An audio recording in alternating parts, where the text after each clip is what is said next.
Hey toi derrière ton écran qui aime les sujets sur la WWE, n'hésite pas à t'abonner à la chaîne de W Live France en activant les notifications pour ne rater aucune vidéo. Bisous.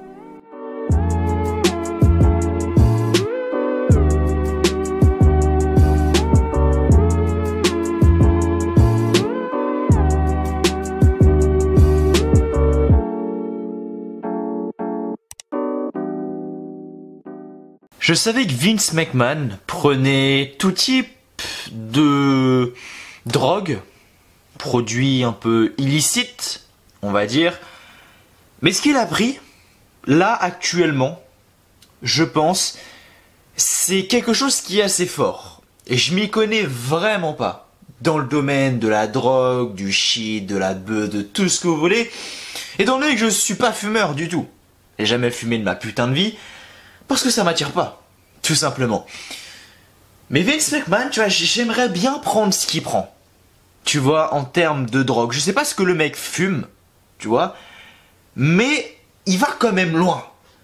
Parce que j'aurais bien aimé. Et si Vince McMahon, tu regardes cette vidéo, je sais que tu la regarderas pas, mais je te passe le bonjour.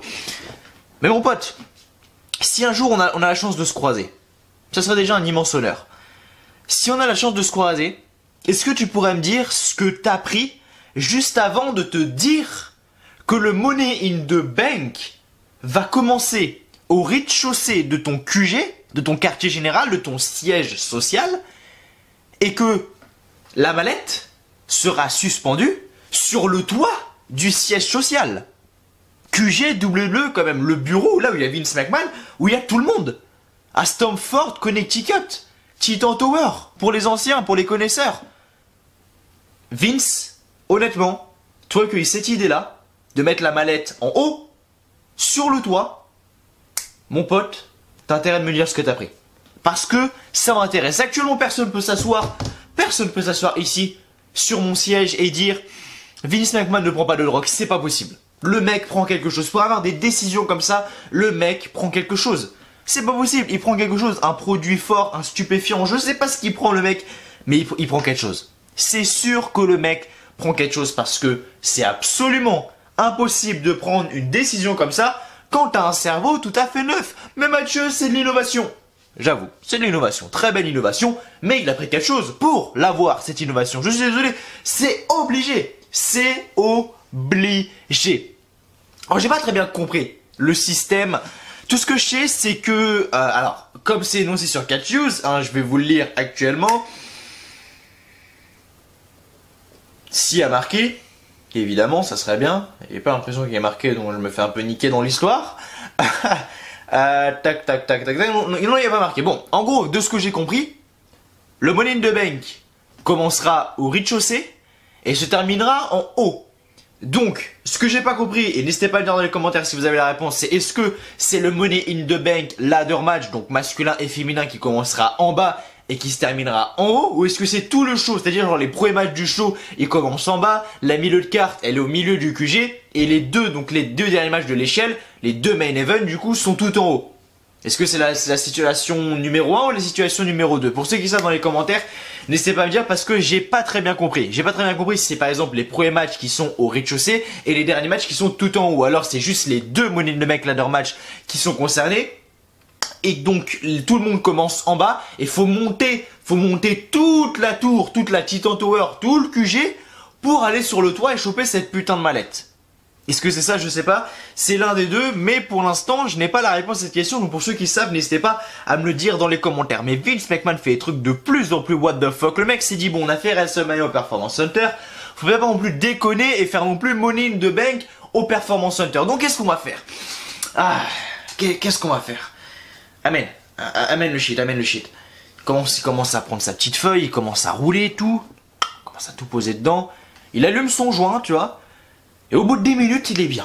Tu vois, il se dit... Oh, tu sais ce qu'on va faire? Money in the Bank, la mallette, tout en haut, sur le toit. Vince McMahon, c'est complètement... Tout en haut sur le toit, j'ai dit. Putain, c'est... Wouh. Ah, ça, c'est la révélation de ce show. Ah, c'est le Money in the Bank sur le toit du QG. C'est-à-dire qu'il y a un mec qui se prend un coup de la corde à linge, le mec roule, il tombe de toi. Non, je rigole, bien évidemment, je pense que ça sera sécurisé, mais je sais pas, vous savez ce que c'est le QG de la WWE, vous savez à quoi ça ressemble?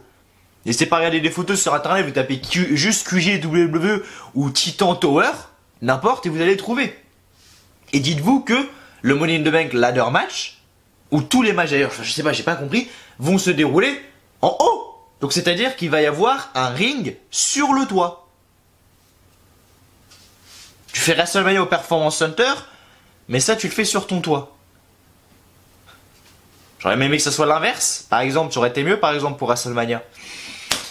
Bref, Vince McMahon consomme des choses et honnêtement, si vous voulez vous faire du bien, si vous voulez être bien, les potes, bah testez. Parce que je pense que ça fait des effets secondaires et ça fait des bons effets. Les effets où t'es posé, tu vois, mais je pense que Vince McMahon, il avait ça dans le crâne. Oh putain de merde. Putain de merde. Merci à vous de me rejoindre aujourd'hui sur cette review de SmackDown. J'espère que vous allez tous très bien. Il est actuellement 14h55 à l'heure où je tourne cette review, le samedi 18 avril. Actuellement, je me couche tard. C'est pour ça que je fais les vidéos tard. Hier, j'ai sorti une vidéo list. J'ai tourné également hier vers 14h parce qu'actuellement, je me couche pas mal tard. J'ai ouvert une nouvelle chaîne YouTube, tu vois, en rapport avec Call of Duty. Je souhaite pas la donner publiquement à la chaîne. Je souhaite les donner aux abonnés fidèles. Donc si vous êtes un fidèle et que, eh bien, cette chaîne vous intéresse, c'est une autre chaîne que j'ai créée il y a pas longtemps. Et j'ai déjà donné aux abonnés vraiment fidèles, tu vois. Mais si vous souhaitez, eh bien, la voir, cette chaîne YouTube, eh bien, n'hésitez pas à m'ajouter sur les réseaux sociaux, qui sont juste en dessous, peu importe. Donc Twitter, il y a Twitter, Snapchat et Instagram. M'ajoutez sur le réseau social que vous voulez, pardon. Et vous m'envoyez un petit message. Et en fonction de qui vous êtes, etc., si vous êtes un abonné fidèle, un abonné qui est là souvent, un abonné qui est là pas souvent, ça dépend. Eh bien, je vais tout simplement vous donner le nom de cette chaîne YouTube si ça vous intéresse. Et le truc, c'est que je travaille énormément sur ces vidéos-là actuellement parce que c'est des vidéos qui sont bien montées avec un commentaire absolument fantastique. Je veux dire, là, actuellement, j'ai écrit la moitié de ma prochaine vidéo sur mon bloc-notes. Et regardez, merde, non, c'est pas ça que je vais faire. Et regardez ce que ça donne. Ça, c'est l'écriture de ma prochaine vidéo, les gars. Et encore, je suis qu'à la moitié, là. Mais ça, c'est l'écriture de ma prochaine vidéo sur la nouvelle chaîne. On peut vous dire que c'est vraiment un projet hyper travaillé. Et du coup, là, actuellement, je me lève tard. Je regarde ça. Je me lève tard, tu vois. Je fais les vidéos un peu plus tard également. Mais je suis toujours là. Toujours là, bien évidemment, à vous faire les vidéos, à vous parler de SmackDown. Qu'avez-vous pensé de ce SmackDown, les amis? N'hésitez pas à me le dire dès maintenant également dans les commentaires, ça m'intéresse vraiment. Nouvelle intro, enfin nouvelle intro, non c'est pas vraiment une nouvelle intro, mais nouvelle musique et nouveau texte au départ de la vidéo. Encore une fois un grand merci Elena, bisous à toi d'avoir fait cette intro pour la chaîne, et tu fais toutes les intros de la chaîne de toute manière. Donc voilà, merci à toi Elena. Et du coup, bref, SmackDown, qu'est-ce qui se passe à SmackDown actuellement? Braun Strowman, Bray Wyatt, le New Day, qui sont nouveaux champions par équipe. On a le Miz et Morrison quand même. Le Miz et Morrison qui gagnent les titres, qui conservent à Elimination Chamber, qui conservent à WrestleMania. Mais les mecs perdent, enfin plutôt le Miz perd là comme ça à SmackDown. À SmackDown, putain de merde. Le New Day sont une équipe. En fait, le problème avec le New Day, c'est que ok, ça va être l'équipe la plus titrée de tous les temps. Mais le truc, c'est qu'ils ont tellement des règnes de merde que bah tu te souviens plus en fait. Et ok, dans le palmarès, le New Day sera une équipe à jamais gravée dans l'histoire. Mais dire, quand tu regardes les règnes du New Day, il n'y en a pas eu tant que ça qui était bon. Il n'y en a pas eu tant que ça qui était bon du règne du New Day, parce que les mecs perdent, les mecs regagnent, les mecs repèrent, les mecs regagnent. Et c'est ça tout le temps avec le New Day. Et à un moment c'est chiant, et à un moment c'est lassant. Il faut changer de musique. Pourquoi est-ce que le Miz et Morrison, qui sont une super équipe, qui marche très bien, faut les faire perdre face au New Day comme ça dans un SmackDown? Et c'est même pas face au New Day, c'est juste face à Biggie. Pourquoi faut les faire perdre comme ça? Ça n'a absolument aucun sens. Ça n'a absolument aucun sens. Je veux dire, les mecs gagnent les titres à Super Showdown, il me semble, le show en Arabie Saoudite. il conserve à Elimination Chamber, il conserve à WrestleMania, et il perd comme ça dans un match où personne n'en a rien à foutre à SmackDown. C'est quoi ce délire? Sans déconner, c'est quoi ce délire? Je sais pas ce qui se passe actuellement. Je sais ce qu'ils veulent faire avec le New Day, faire le New Day, l'équipe la plus titrée, etc. Mais pourquoi? Pourquoi? Sans déconner, pourquoi? Je sais pas, j'en ai pas la putain de moindre idée. Non, je sais pas. Ce qu'on a eu d'intéressant, ce soir, on a eu deux autres choses intéressantes. Après le reste, c'était vraiment, voilà, comme d'habitude, un show Performance Center, un SmackDown Performance Center, c'est-à-dire rien de spécial. Quand je vous dis que vraiment il y a rien de spécial, j'aurais jamais pensé dire un jour, j'ai zappé un match de Daniel Bryan, tu vois. Mais depuis qu'il est dans la réalité avec Cesaro, Shinsuke Nakamura, Sami Zayn, tout le bordel là, je zappe. Et j'aurais jamais pensé dire ça un jour. J'aurais jamais pensé dire, je zappe un match de Daniel Bryan, quoi. Je zappe un match de Daniel Bryan, putain de merde. Parce que vu le duo que c'était à l'époque, et voir ce que ça donne maintenant actuellement, enfin, je veux dire, c'est léger, quoi. Et j'aime plus du tout. Après, c'est peut-être dans la storyline qu'il est. Honnêtement, j'en sais rien. Mais zapper un match de Daniel Bryan, ça me fait mal au cœur de dire ça. Mais pourtant, c'est ce qui s'est passé ce soir. Je n'ai pas regardé le match entre Daniel Bryan et Cesaro. Bon, apparemment, il a gagné. Tant mieux pour lui. Après, ce qui a été intéressant, c'est ce fameux début de show. Avec le Moment of Bliss, avec Alexa Bliss et Nikki Cross. On a Alexa Bliss et Nikki Cross qui sont sur le ring, qui font le Moment of Bliss. Et elles accueillent le champion universel, Braun Strowman. Et puis, donc Braun Strowman parle, il raconte, bref, ce qui s'est passé avec la Wyatt Family dans le temps, etc. Et puis à un moment, il voit un cadeau dans le coin du ring et il fait à Bliss, ah c'est gentil, mais fallait pas m'offrir ce cadeau, machin, tout ça. Bliss, elle le regarde, elle dit, mais mec, je t'aime bien, mais je t'ai jamais offert de cadeau. Braun Strowman, il est un peu tâte le terrain, tu vois. Il ouvre le cadeau et il voit un masque de la Wyatt Family, le masque qu'il portait à l'époque de la Wyatt Family, l'espèce de masque de chèvre un peu noir lorsque Braun Strowman a fait ses débuts à la WWE, tout simplement parce que il faut savoir que quand Braun Strowman a fait ses débuts, il était avec la Wyatt Family, donc Bray Wyatt, Luke Harper, Brody Lee actuellement et Eric Rowan, qui ne sont plus à la WWE. Il n'y a plus que Bray Wyatt et Braun Strowman à la WWE. Brody Lee qui est parti à la AEW et Eric Rowan qui s'est fait virer cette semaine. On va en parler des renvois dans quelques instants, je l'avais promis, donc on va en reparler dans quelques minutes.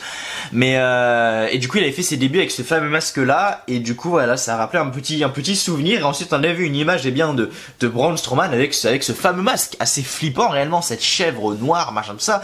C'est pas, je vais pas dire que c'est glauque, tu vois, mais franchement c'est pas, ouais, c'est, je sais pas, j'aime pas trop le délire, tu vois, mais c'est stylé. En tout cas la rivalité entre Bray Wyatt et Braun Strowman, c'est stylé, surtout que les deux se connaissent bien, donc j'ai vraiment hâte de voir le match à Money in the Bank. Par contre j'espère que Braun Strowman ne va pas perdre directement le titre à Money in the Bank, parce que enlever le titre au Fiend juste parce que Monsieur Goldberg fait son Monsieur j'ai le melon, oui, je suis une star, machin, donc je veux le titre, tu l'enlèves au Fiend. Le Fiend qui était totalement contre, et ça je l'ai appris après, mais le Fiend était totalement contre de perdre son titre, et c'est parce que Monsieur Goldberg a pris la grosse tête et a dit, oui mais moi je veux le championnat universel, machin. En gros, le règne du Fiend a été brisé, ce personnage du Fiend a été brisé uniquement parce que Monsieur Goldberg veut son titre. Sauf que Monsieur Goldberg, il sait pas qu'actuellement, en 2020, le mec c'est plus rien. Ok, dans les années 90, les années des dinosaures, le mec c'était une top star. Mais actuellement, le mec n'est plus rien, plus personne n'a envie de voir Goldberg. À chaque fois qu'on voit Goldberg non, et pas Goldberg, parce que le mec n'est plus rien. Actuellement, et tout le monde s'en contrecarre les couilles de Goldberg. On va pas se mentir. Enfin bref, et du coup ça me fait chier, réellement, mais du coup si Bray Wyatt regarde le titre comme ça, mais pauvre Braun Strowman quoi. Le mec est champion universel, ok cool, mais super le règne quoi. Enfin bref, du coup voilà, on a eu ça qui était intéressant, et la deuxième chose intéressante c'était la promo de Sonya Deville. Sonya Deville, qu'on voit, c'est l'une des premières fois qu'on la voit au micro depuis qu'elle est au main roster, et honnêtement au début, je vais pas dire que c'était gênant, c'est pas le mot tu vois, mais très mal joué c'est le mot. Vraiment, Sonya Deville, au niveau de la promo au début elle était zéro, tu vois, mais plus la promo avançait, plus c'était bien. Et j'ai envie de dire qu'à la fin, ça s'est même très bien terminé pour Sonya Deville. Je trouve qu'elle a super bien joué son rôle. Ce soir, elle a super bien assuré au niveau de la promo pour une personne qui n'a pas l'habitude d'être au micro. Elle a jamais été au micro, quasiment Sonya Deville. Et là, elle est au micro. Et franchement, elle s'est pas mal démerdée. avec toute cette histoire autour de Mandy Rose, Dolph Ziggler, Otis, la Saint-Valentin, tout le bordel, bah c'est pas mal démerdé. Et j'ai beaucoup apprécié ce qui s'est passé avec Sonya Deville, mais sinon rien de spécial dans ce SmackDown. Et on va énumérer les résultats après. Vous avez été très nombreux sur la vidéo de jeudi, les amis, donc la vidéo d'avant-hier, merci à vous. Donc je regarde la vidéo dès maintenant, enfin je la regarde pas, mais je regarde donc tout simplement le nombre de retours qu'il y a eu, donc 1500, plus de 1500 vues, plus de 170 dislikes, 170 likes, pardon, un grand merci à vous du fond du cœur, plus de 127 commentaires, bref, l'interaction était là et elle était au top, merci à tous pour vos retours. Et dans cette vidéo là, eh bien j'ai énuméré les catcheurs qui ont été virés par la WWE, tout simplement parce que et je vous avais dit que j'allais en revenir et qu'on allait en reparler et faire point par point. Donc j'ai pas énuméré pendant 35 ans parce que voilà, vous savez je pense ce que j'en pense de tout ça. Vous m'avez donné également votre avis en commentaire, comme quoi vous étiez également très déçus hein, pour ça. Je regarde vite fait, j'essaie de retrouver l'article avec tous les noms. Je regarde ça, mais en gros ouais vous étiez dans les commentaires, c'était ça, oui on est très déçus, c'est dégueulasse que la WWE vire ses fans comme ça, etc. C'est vrai que c'est dégueulasse, mais après est-ce qu'ils ont vraiment le choix actuellement au niveau de l'économie, etc. Honnêtement je sais pas. On va regarder actuellement, tac, oui c'est là, voilà. Donc une première vague de licenciements à la WWE. Alors est-ce que j'ai l'article avec bien tous les noms? Oui voilà, c'est là, parfait, je l'ai. Donc j'ai la liste actuellement et on va en parler actuellement de si c'est dommage, si c'est une bonne chose, etc. On va en parler de tout ça, donc c'est parti maintenant, hop, on fait la petite recouverte, c'est parti. Donc du coup, première superstar qui a été virée, c'est Drake Maverick. Drake Maverick qui m'a fait mal au cœur, très clairement, parce que le mec a été viré et c'est le premier à avoir fait une vidéo sur les réseaux sociaux où il était en pleurs, où le mec disait que la WWE c'était toute sa vie, etc. Et le mec était en pleurs. Et Drake Maverick, honnêtement, ça me fait chier pour lui. Ça me fait chier pour lui parce que, ok, c'était un très mauvais manager, il avait rien à foutre avec les AOP. Vraiment, je veux dire, on avait à NXT avec les AOP, on avait Paul Ellering, qui était un super manager. Et après, on a mis Drake Maverick avec les Author of Pain. Enfin, ça n'avait ni queue ni tête et c'était dégueulasse. Tu vois, et Drake Maverick était manager de 205 Live. Et c'était une bonne idée, ça. Et ce qui me fait peur pour Drake Maverick, et encore c'est ça qui me fait pas trop chier pour les autres, parce que les autres, à mon avis, vont pouvoir retrouver une autre fédération de catch, une autre entreprise. Mais Drake Maverick, je pense que ça va être très compliqué pour lui. Donc réellement, ça me fait chier pour lui. Malheureusement, il a été viré. Kurt Hawkins également a été viré. Ça me fait chier également pour lui parce que il a toujours été sous-estimé. Kurt Hawkins est excellent. C'est un excellent catcheur, vraiment. Il est excellent dans le ring. C'est l'un des meilleurs du roster. Et là, vous vous foutez peut-être de ma gueule dans ce que je vous dis, mais c'est la vérité. Kurt Hawkins dans le ring est l'un des meilleurs du roster. Au niveau du micro, il est également très bon. Donc ça me fait réellement chier pour Kurt Hawkins. Lou Gallows et Karl Anderson, j'ai pas compris. Lou Gallows et Karl Anderson, j'ai pas compris. Les mecs, à mon avis, ont un gros contrat parce qu'il faut savoir qu'actuellement, les superstars là qui ont été virés, c'est des superstars soit qui étaient très mal utilisés et que la WWE n'avait aucun plan pour eux, soit des superstars qui ne vendaient pas assez et ne faisaient pas assez d'argent, soit des superstars qui avaient un trop gros contrat. Et qui du coup, au niveau bénéfice, n'était pas rentable, on va dire, parce que la WWE avant tout, c'est quand même une entreprise. Le but, c'est de faire du pognon. Et Karl Anderson et Lou Gallows, à mon avis, ils devaient avoir un gros contrat. Et je pense que c'est pour ça qu'ils ont été virés. Et AJ Styles ensuite s'est prononcé sur les réseaux sociaux. J'ai même retweeté ce qu'il a dit. Donc AJ Styles au sujet du départ de Lou Gallows et Karl Anderson. Donc AJ Styles qui dit: ça fait vraiment mal. Ces gars-là sont ma famille et j'ai pas réussi à prendre soin de mes petits frères. Je devais m'occuper du groupe et je n'ai pas réussi. Je me sens responsable de ce licenciement, enfin de leur licenciement. Voilà ce qu'a dit AJ Styles, c'est des mots forts. Je vais écouter ça. I mean, it's just like the only way I know how to explain it is like these guys are my family and I couldn't take care of my little brothers, you know what I'm saying? Like that's the way I feel about it. Donc il dit qu'en gros c'est sa famille, Lou Gallows, Karl Anderson, que c'est ses petits frères. I didn't manage to do that, and I feel responsible in some weird way for them being released. Et il dit qu'ils se sont responsables de leur licenciement. Et voilà, ça me fait chier. Quand même, pour Karl Anderson ou Gallows, surtout qu'AJ Styles, enfin, ils formaient un super trio. Avec AJ Styles, ils ont eu leur petit moment. Le Gallows et Karl Anderson, du côté de la WWE, ils ont été champions par équipe de SmackDown, il me semble, je suis pas sûr, mais il me semble que oui, champions par équipe de Raw, c'est sûr. Ils ont été à WrestleMania 33, lors du retour des Hardy Boys. Ils ont quand même eu leur petit moment. Donc voilà, réellement, ça me fait chier pour eux, mais c'est quand même c'est vraiment, quand j'ai vu ces deux noms-là, c'est les deux noms qui m'ont le plus étonné de la liste. Parce que j'étais vraiment pas prêt. Luke Gallows, Karl Anderson, j'étais vraiment pas prêt. EC3, les amis. Alors EC3, c'est tant mieux pour lui. Vraiment, c'est tant mieux pour lui. Parce que le mec est une top star. C'était une putain de star du côté de la scène indépendante. Il est arrivé du côté de NXT. C'était également une putain de top star. Il est arrivé au main roster. Il s'est fait enterrer que plus bas sous terre. Et pourtant, des superstars enterrés plus bas que terre, j'en ai connu. Ah bah très clairement des superstars qui sont arrivés au main roster et qui se sont fait enterrer plus bas que terre, j'en ai connu. Mais alors EC3, putain, ils l'ont pas loupé le mec. Oh, la vache, ils l'ont pas loupé. Donc réellement, ça me fait pas chier pour lui. Le mec va aller autre part et le mec va briller autre part. Donc tant mieux. Ensuite, on a Lio Rush également qui a été renvoyé. Bon, Lio Rush, j'ai pas grand chose à dire. La dernière fois qu'on l'a vu, c'était avec Bobby Lashley. Mais Lio Rush, je comprends pas trop parce que il y a quelques temps, il était pas champion cruiserweight. Ce gars-là avait du futur, on va dire. Et là, il est viré comme ça. Petite incompréhension sur le Rush. Ensuite, on a Eric Young. Tout à fait logique.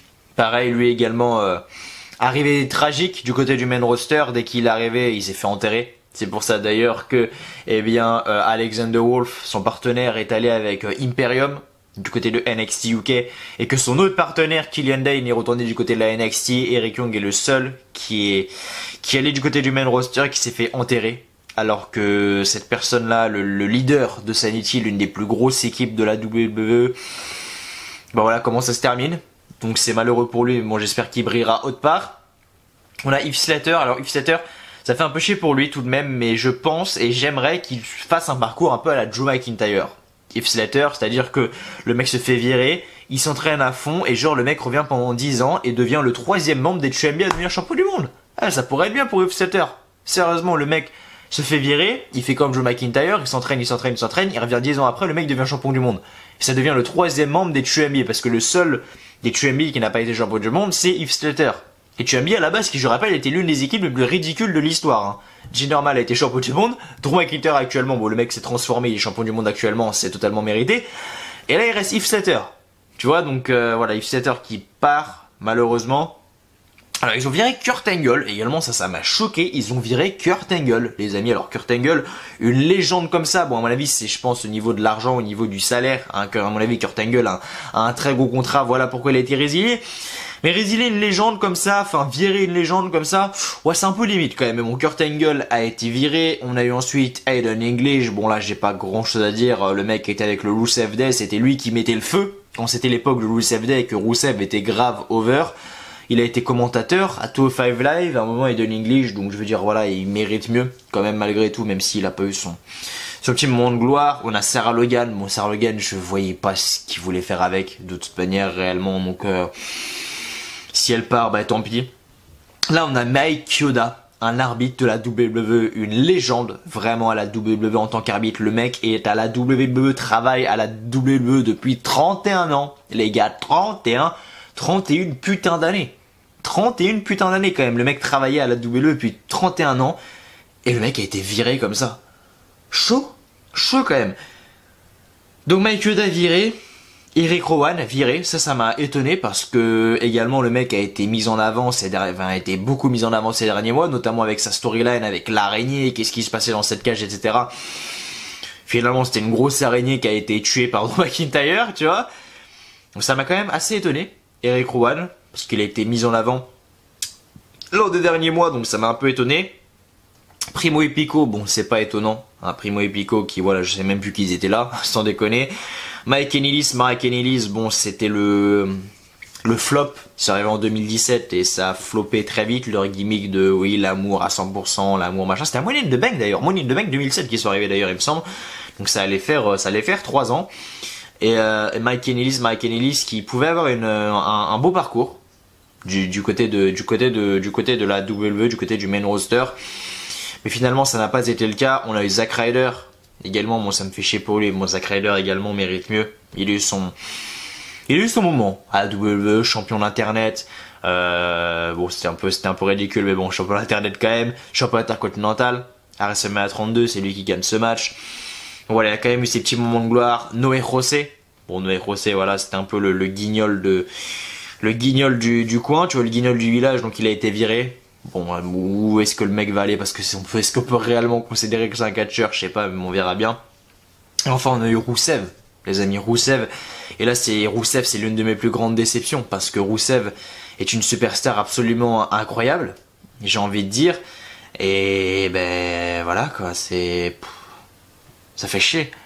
Ça fait chier de voir que Roussev comme ça n'a jamais eu son moment de gloire, alors que quand fallait le pusher, fallait le mettre champion du monde lorsque c'était le Roussev Day, etc. Ben ils l'ont pas fait. Ben honnêtement, ça fait vraiment chier les potes. Honnêtement, ça fait vraiment chier et ça fait vraiment mal pour Roussev. Donc réellement, je suis triste pour Roussev parce que j'aurais aimé qu'il ait son moment de gloire malgré tout. Donc bon, tant pis, on verra bien dans les prochains mois où est-ce que le mec va aller. Mais j'espère qu'il se régalera du côté de la scène indépendante. En tout cas.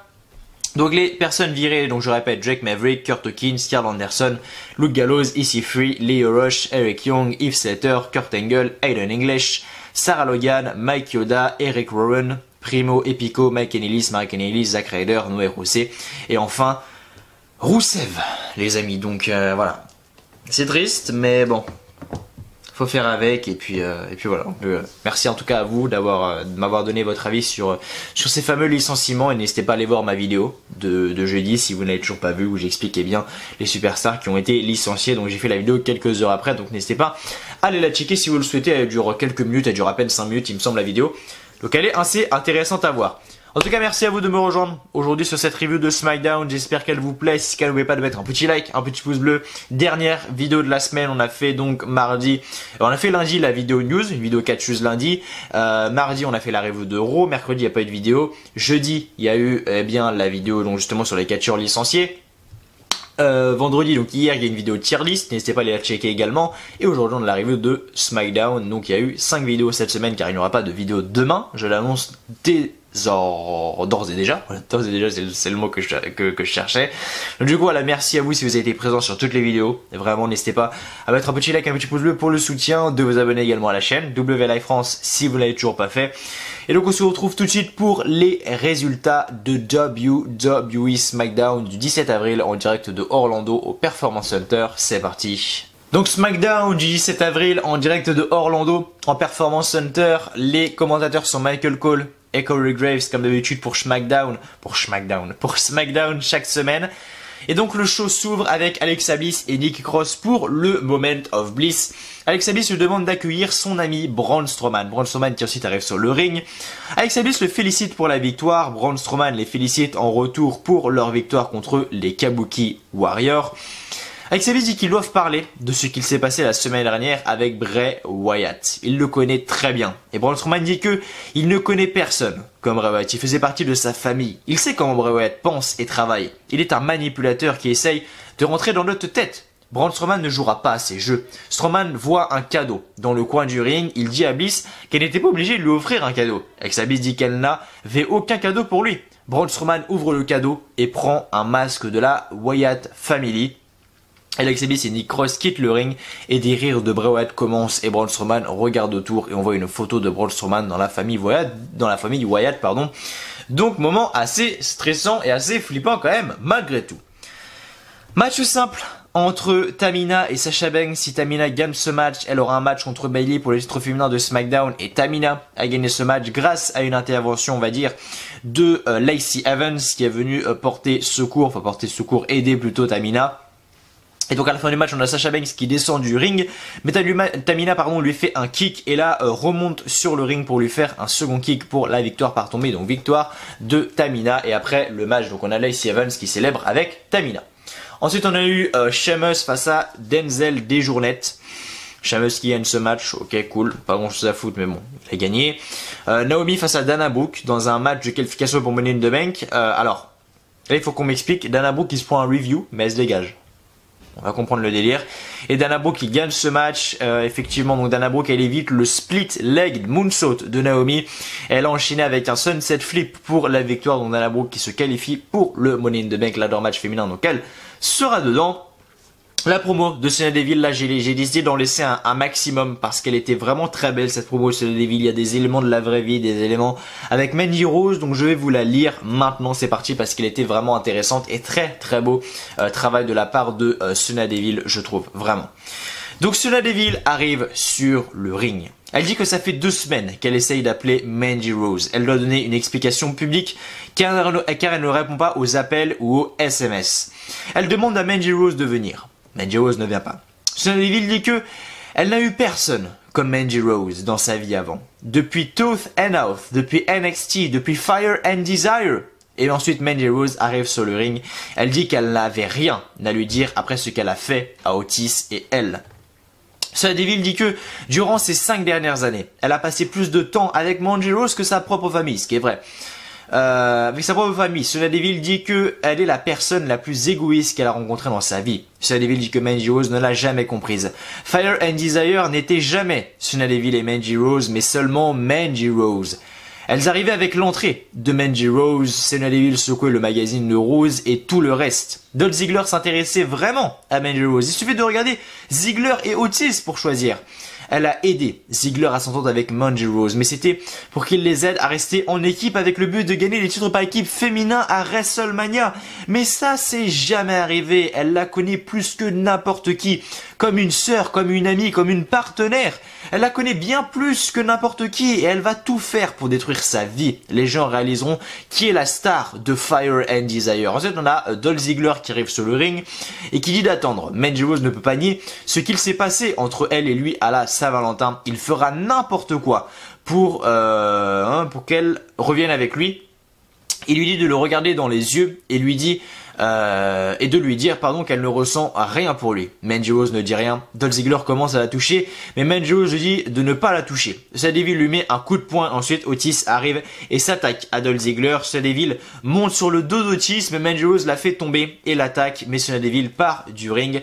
Otis et Mandy Rose se prennent la main, mais Dolph Ziggler monte sur le ring, mais Otis le met à terre et lui fait son Caterpillar suivi d'un elbow drop pour le sortir du ring. Donc Mandy Rose et Otis toujours aussi satisfaits et du coup ça y est, l'implosion on va dire, enfin l'implosion non mais l'alliance entre Sonya Deville et Mandy Rose est officiellement terminée. Ensuite match de qualification pour Money in the Bank, Daniel Bryan face à Cesaro, victoire de Daniel Bryan qui se qualifie pour le Money in the Bank ladder match masculin. J'en ai rien à foutre, je l'ai dit, et ça me fait chier de dire que j'ai zappé un match de Daniel Bryan, putain, j'aurais jamais cru dire ça un jour, j'ai zappé un match de Daniel Bryan, bref. Ensuite du coup triple threat match, SmackDown Tag Team Championship, le Miz, le champion, face à Big E, face à Jey Uso. À la fin du match, on a Big E qui arrive et qui fait son ending pour la victoire par tombée. Big E, nouveau champion, avec le New Day. Et du coup après le match on voit Kofi Kingston et Xavier Woods qui partagent leurs réactions via des vidéos. Et le show se termine avec une célébration de Big E. Voilà comment se termine notre jeu de SmackDown avec des nouveaux champions. C'est assez louche ce qui se passe actuellement du côté de la WWE. Avec les performances, avec l'histoire du Performance Center, etc. Honnêtement je sais pas. J'ai du mal à voir ce qui se passe vraiment donc... C'est compliqué, après faut voir ce que ça va donner dans les prochaines semaines, vraiment, qu'est-ce qui va se passer avec le Reign New Day, qu'est-ce qui va se passer dans tout ça, qu'est-ce qui va passer dans cette histoire. J'ai hâte de voir ce qui va se passer, on verra bien, mais actuellement on est dans une période très très bizarre, on va dire, très bizarre, on verra ce qui va se passer du côté de Raw ce mardi, sachant que Raw, mardi les amis, ce sera mon anniversaire, donc je vous attends présent sur cette putain de review de Raw. Bref les amis, merci à vous d'avoir regardé cette vidéo, j'espère qu'elle vous aura plu. Si c'est le cas, n'oubliez pas de mettre un petit like avant de partir, de vous abonner également à la chaîne W Live France si vous ne l'avez toujours pas fait. On se retrouve bien du coup, je sais pas, peut-être lundi, je sais pas, peut-être mardi, on verra mardi c'est sûr parce que c'est mon anniversaire et c'est l'arrivée d'Euro. Et du coup voilà, mardi c'est sûr, donc d'ici là portez-vous bien, je vous souhaite à tous une très bonne journée, une très bonne soirée, que de bonheur, que de bonnes choses et je vous dis à la prochaine. Allez, salut à tous, encore une fois, merci à vous.